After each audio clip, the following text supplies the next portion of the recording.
बहुधा विधान्ते. உண்மை ஒன்றே, இறைவன் ஒருவனே. ஞானிகள் அவனை பல பெயர்கள் கொண்டு அழைக்கிறார்கள். இதே செய்தி, இறைவன் ஒருவனே, ஞானிகள் அவனை பல பெயர் கொண்டு அழைக்கிறார்கள் என்பது மறுபடியும் சொல்லப்படுகிறது. ரிக்வேதம் புத்தகம் 10 வேதவரி 114 மந்திரம் 5. மேலும் ரிக்வேதத்தில் மட்டும் புத்தகம் 2 வேதவரி 1 எல்லாம் வல்ல இறைவனுக்கு 33க்கும் குறைவில்லாத பெயர்கள் சூட்டப்பட்டுள்ளது.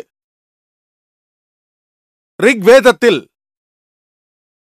ஒரு இடத்தில் கூறப்படுகிறது, புத்தகம் 2 வேதவரி 1 மந்திரம் 3 பிரம்மா எனப்படுகிறது. பிரம்மா என்றால் படைப்பாளன் என்று பொருள். அதை அரபியில் மொழிபெயர்த்தால் ஹாலிக் என்று பொருள். முஸ்லிம்களான எங்களுக்கு இறைவனை காலிக் என்று சொல்வதில் எந்த ஒரு பிரச்சனையும் இல்லை. படைப்பாளன் என்றும் சொல்லலாம். ஆனால் யாராவது எல்லாம் வல்ல இறைவன் படைப்பாளன் என்று சொன்னால், அவருக்கு 4 தலைகளும் ஒவ்வொரு தலையிலும் கிரீடம் இருக்கிறது என்று சொன்னால் நாங்கள் அதை ஏற்றுக்கொள்ள முடியாது. மேலும் இது ஸ்வேதாஸ்வதர் உபனிஷதத்திற்கு எதிரானது. அத்தியாயம் 4 வசனம் 19 சொல்கிறது, நா தஸ்தி பதி மகாஸ்தி, அவருக்கு நிகராக ஒன்றும் இல்லை. இறைவனுக்கு மற்றும் ஒரு பெயர் ரிக்வேதத்தில் புத்தகம் 2 வேதவரி 1 மந்திரம் 3 சூட்டப்பட்டுள்ளது. அது விஷ்ணு. விஷ்ணு என்றால் காப்பாற்றுபவன், உணவு வழங்குபவன். அதை அரபியில் மொழிபெயர்த்தால் ரப் என்று சொல்வார்கள். முஸ்லிம்களான எங்களுக்கு இறைவனை ரப் என்று அழைத்தால் எந்த பிரச்சனையும் இல்லை. உணவு வழங்குபவன், காப்பாற்றுபவன் விஷ்ணு. ஆனால் யாராவது காப்பாற்றும் இந்த இறைவன் பாம்பின் படுக்கையில் படுத்துக்கொண்டு கடலில் வலம் வருபவர், வானத்தில் கருட பறவையின் மீது பறப்பவர், 4 கைகளுடன் வலது கையில் சக்கரம் கொண்டிருப்பார், இடது கையில் சங்கு கொண்டிருப்பார் என்று சொன்னால் முஸ்லிம்களான எங்களால் ஏற்றுக்கொள்ள இயலாது. மேலும் இது யஜுர்வேதத்திற்கு எதிரானது. அத்தியாயம் 32 வசனம் 3 சொல்கிறது, ஞா தஸ்தி பதி மகாஸ்தி, அவருக்கு உருவம் ஏதும் இல்லை. எல்லாம் வல்ல இறைவனுக்கு உருவமே கிடையாது. மேலும் ரிக்வேதத்தில் சொல்லப்பட்டுள்ளது, புத்தகம் 8 வேதவரி 1 மந்திரம் 1 மா சதநிதி சன்சத், எல்லா புகழும் இறைவனுக்கே, அவரை மட்டும் வணங்குங்கள். மேலும் ரிக்வேதத்தில் புத்தகம் 6 வேதவரி 45 மந்திரம் 16 யா எக் இத் முஷ்டிஹி, எல்லா புகழும் இறைவனுக்கே, அவரை மட்டும் வணங்குங்கள். இந்து மதத்தின் பிரம்மசூத்ராவில் சொல்லப்பட்டுள்ளது, ஏக்கம் பிரஹம் தியூத்த நாஸ்தே நஹனா நாஸ்தே கிஞ்சன், பகவான் ஏக் ஹி ஹை, தூசரா நஹி ஹை, நஹி ஹை நஹி ஹை, ஜரா பி நஹி ஹை. இறைவன் ஒருவன்தான், இரண்டாவது இல்லை. இரண்டாவது இல்லை, இருக்க முடியாது, இல்லவே இல்லை. நீங்கள் இந்து மதத்தின் வேதங்களை படித்தால் இந்து மதத்தின் கடவுள் கோட்பாடுகளை புரிந்து கொள்ள முடியும். இப்பொழுது நாம் இஸ்லாத்தின் கடவுள் கோட்பாடு என்னவென்பதை அறிவோம். இஸ்லாத்தின் கடவுள் கோட்பாட்டை பற்றி ஒரு முஸ்லிமிடம் கேட்டால் அவர் திரு குரானின் சூரா இக்லாஸ் மூலமாக எளிதாக பதில் சொல்லுவார். அத்தியாயம் 112 வசனங்கள் 1-4 சொல்கிறது, குல் உ அல்லாஹு அஹத், சொல்லுங்கள் அல்லாஹ் ஒருவன்தான். அல்லாஹ் ஹுசமத், அல்லாஹ் எவரிடத்திலும் தேவையற்றவன். லம் யலித் வலம் யுலத், அவன் யாரையும் பெறவும் இல்லை, பெறப்படவும் இல்லை. வலம் யகுல் லஹு குஃபுவன் அஹத், அவனுக்கு நிகராக எவரும் இல்லை. திரு குரானில் இறைவனை பற்றி கொடுக்கப்பட்டிருக்கும் 4 வரி விளக்கம் இதுதான். யாராவது தன்னை கடவுள் என்று சொல்லிக் கொண்டால், இந்த 4 வரி விளக்கம் அவருக்கு பொருந்தினால், முஸ்லிம்களான எங்களுக்கு அவரை கடவுள் என்று ஏற்றுக்கொள்வதில் பிரச்சனை ஏதும் இல்லை. இந்து வேதங்களிலும் கடவுளை பற்றி இதுதான் சொல்லப்பட்டிருக்கிறது. அதே 4 வரி விளக்கம். முதலாவது, குல் ஹு அல்லாஹு அஹத், சொல்லுங்கள் இறைவன் ஒருவன்தான். சந்தோகியா உபனிஷதத்தில் கூறப்பட்டுள்ளது. அத்தியாயம் 6 பகுதி 2 வசனம் 1 கூறப்படுகிறது, எக்கம் எவதித்யம், கடவுள் ஒன்றே, இரண்டாவது இல்லை. இரண்டாவதாக, அல்லாஹு சமத், அல்லாஹ் முடிவில்லாதவன், முழுமையானவன். இதேதான் பகவத்கீதையில் கூறப்பட்டுள்ளது. அத்தியாயம் 10 வசனம் 3, எல்லாம் வல்ல இறைவன் அனைத்து உலகங்களுக்கும் அதிபதி என்று. மூன்றாவதாக, லம் யலித் வலம் யுலத், அவன் யாரையும் பெறவும் இல்லை, பெறப்படவும் இல்லை. ஸ்வேதாஸ்வதர் உபநிஷதத்தில் இதேதான் கூறப்பட்டுள்ளது. அத்தியாயம் 6 வசனம் 9, எல்லாம் வல்ல இறைவனுக்கு பெற்றோர்கள் இல்லை, அவனுக்கு தலைவன் இல்லை, தாய் இல்லை, தந்தையும் இல்லை. நான்காவதாக, வலம் யகுல் லஹு குஃபுவன் அஹத், அவனுக்கு இணை இல்லை. இதுதான் ஸ்வேதாஸ்வதர் உபநிஷதத்தில் கூறப்பட்டுள்ளது. அத்தியாயம் 4 வசனம் 19. மேலும் யஜுர்வேதம் அத்தியாயம் 32 வசனம் 3 சொல்லப்படுவது என்னவென்றால், ஞாதஸ்தி பதி மகாஸ்தி, அவனுக்கு நிகராக எதுவும் இல்லை, அவனைப் போல் எதுவும் இல்லை.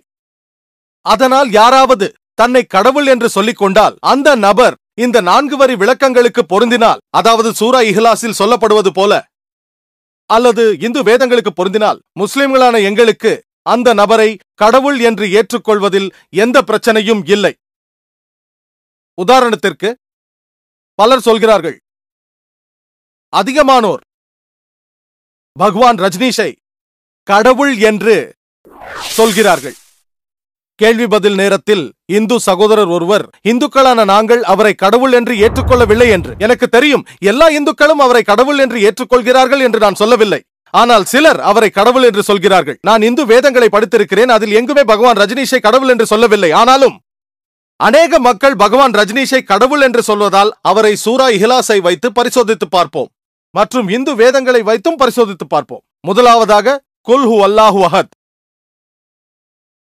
சொல்லுங்கள் அல்லாஹ் ஒருவனே, எக்கம் இவதித்யம், இறைவன் ஒருவன் தான், இரண்டாவது இல்லை. ரஜினிஷ் ஒருவர் தானா? சொல்லுங்கள். தன்னை ஆன்மீகவாதி என்று அவர் மட்டும்தான் சொல்லிக் கொண்டாரா? ஆயிரக்கணக்கானோர் தங்களை ஆன்மீகவாதிகள் என்று சொல்லிக் கொள்கிறார்கள். அதுவும் நமது இந்தியாவில் அநேக ஆன்மீகவாதிகள் உள்ளனர். அவர் ஒருவர் மட்டுமல்ல. ஆனால் ரஜினிஷ் பக்தர் கூறுவார் அவர் தனித்தன்மை வாய்ந்தவர் என்று.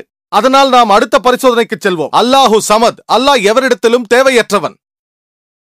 ரஜினிஷ் முடிவே இல்லாதவரா? ரஜினிஷின் சுயசரிதையில் எழுதப்பட்டுள்ளது அவர் சர்க்கரை வியாதியினால் பாதிக்கப்பட்டிருந்தார் என்று. அவருக்கு ஆஸ்துமா மற்றும் முதுகுவலி இருந்தது. யோசித்து பாருங்கள், எல்லாம் வல்ல இறைவனுக்கு முதுகுவலி, ஆஸ்துமா, சர்க்கரை வியாதி. மூன்றாவது பரிசோதனை, லம் யலித் வலம் யுலத், அவன் யாரையும் பெறவும் இல்லை, பெறப்படவும் இல்லை. நமக்கு தெரியும், ரஜினிஷ் மத்திய பிரதேசில் பிறந்தார். அவருக்கு பெற்றோர்கள் இருந்தார்கள். 1981 அமெரிக்காவிற்கு சென்றார். மேலும் ஆரிகான் என்ற நகரத்தில் அவரது சொந்த டவுன்ஷிப்பை உருவாக்கினார். அதுதான் ரஜினிஷ்புரம். ஆயிரக்கணக்கான அமெரிக்கர்களை குழப்பத்துக்குள்ளாக்கினார். அதன் பிறகு அமெரிக்க அரசாங்கம் அவரை கைது செய்து சிறையில் அடைத்தது. அவர் சொன்னார், அமெரிக்க அரசாங்கம் எனக்கு சிறையில் விஷம் கொடுத்தது என்றார். கற்பனை செய்யுங்கள், எல்லாம் வல்ல இறைவனுக்கு விஷம் கொடுத்தார்களாம். பிறகு 1985 அமெரிக்க அரசாங்கம் ரஜினிஷை அவர்களது நாட்டிலிருந்து வெளியேற்றியது. அவர் இந்தியாவிற்கு திரும்பி வந்து பூனே நகரத்தில் அவர் ஒரு நிலையத்தை ஆரம்பித்து அதற்கு ஓஷோ கம்யூன் என்று பெயரிட்டார். அந்த ஓஷோ கம்யூன் நிலையத்திற்கு சென்றால் அவரது கல்லறையில் எழுதப்பட்டுள்ளது, பகவான் ரஜினிஷ், ஓஷோ ரஜினிஷ் பிறக்கவும் இல்லை, இறக்கவும் இல்லை. ஆனால் டிசம்பர் 11, 1931 ஜனவரி 19, 1990 வரை பூமிக்கு வந்து சென்றாராம். பிறக்கவும் இல்லையாம், இறக்கவும் இல்லையாம், பூமிக்கு வந்து சென்றாராம். டிசம்பர் மாதம் 1931 ஜனவரி 19, 1990 வரை. ஆனால் அவருக்கு 21 நாடுகளுக்கு விசா அளிக்கப்படவில்லை என்று கல்லறையில் குறிப்பிட மறந்துவிட்டார்கள். யோசித்து பாருங்கள், எல்லாம் வல்ல இறைவன் பூமியை சுற்றி பார்க்க வருகிறார். பல நாடுகளுக்கு செல்ல அவருக்கு விசா தேவைப்படுகிறது. நாட்டை விட்டு வெளியேற்றப்படவில்லை என்றால் ரஜினிஷின் வீட்டையும் அவரது சீடர்களின் வீட்டையும் எரித்து விடுவோம் என்று கிரீஸின் ஆர்க் பிஷப் சொன்னார். கடைசி பரிசோதனை, வலம் யகுல் லவ் குஃபுவன் அஹத், அவனை போன்று எதுவும் இல்லை. இது கடினமான பரிசோதனை. உண்மையான எல்லாம் வல்ல இறைவனை தவிர யாராலும் தேர்ச்சி பெற முடியாது. நீங்கள் இறைவனை ஏதேனும் ஒரு பொருளோடு ஒப்பிடும் பொழுது அது இறைவன் இல்லை என்று ஆகிவிடுகிறது. நம் எல்லோருக்கும் தெரியும், ரஜினிஷ் வெள்ளை தாடி வைத்திருந்தார். சாதாரண மனிதர்களைப் போல 2 கைகள், ஒரு மூக்கு, ஒரு வாய், 2 கண்களோடு இருந்தார். இறைவனை வேறு ஏதேனும் பொருளோடு ஒப்பிடும் அந்த தருணமே அது இறைவன் இல்லை. வலம் யகுல் லவ் குஃபுவன் அஹத். உதாரணத்திற்கு, யாராவது ஒருவர் எல்லாம் வல்ல இறைவன் ஆர்னால்ட் ஸ்வாசநேகரை விட 1000 மடங்கு பலம் வாய்ந்தவர் என்று சொன்னால், அர்னால்டை பற்றி கேள்விப்பட்டிருப்பீர்கள். அவர் மிஸ்டர் யூனிவர்ஸ் பட்டம் வென்றவர், உலகத்திலேயே மிகப்பெரிய பலசாலி. யாராவது ஒருவர் எல்லாம் வல்ல இறைவன் அர்னால்டை விட 1000 மடங்கு பலசாலி என்று சொன்னால், நீங்கள் இறைவனை யாரோடும் ஒப்பிடும் அந்த தருணமே 1000 மடங்கோ இல்லை 1,00,000 மடங்கோ, அது அர்னால்ட் ஸ்குவாசநேகரோ, தாரா சிங்கோ இல்லை கிங்காங்கோ. நீங்கள் இறைவனை ஏதேனும் பொருளோடு ஒப்பிடும் அந்த தருணமே அது இறைவன் இல்லை. வலம் யகுல் லவ் குஃபுவன் அஹத், அவனை போன்று எதுவும் இல்லை. இதுதான் 4 வரி விளக்கம். எல்லாம் வல்ல இறைவனை பற்றி திரு குர்ஆனில் கொடுக்கப்பட்டுள்ளது. இதைத்தான் நாங்கள் கடவுளை அறிந்து கொள்ளும் முறைக்கல் என்கிறோம். நீங்கள் வணங்கும் எல்லா கடவுள்களையும் சூரா இஹ்லாஸை வைத்து பரிசோதித்து பாருங்கள்.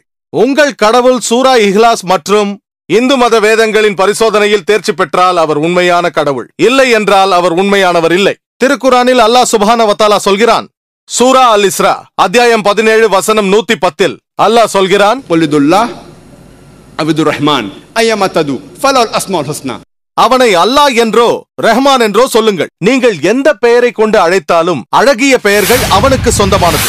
அல்லாஹ் சுப்ஹானஹு வ தஆலாவை எந்த பெயர் கொண்டும் அழைக்கலாம். ஆனால் அது சரியாக இருக்க வேண்டும். அது அழகாக இருக்க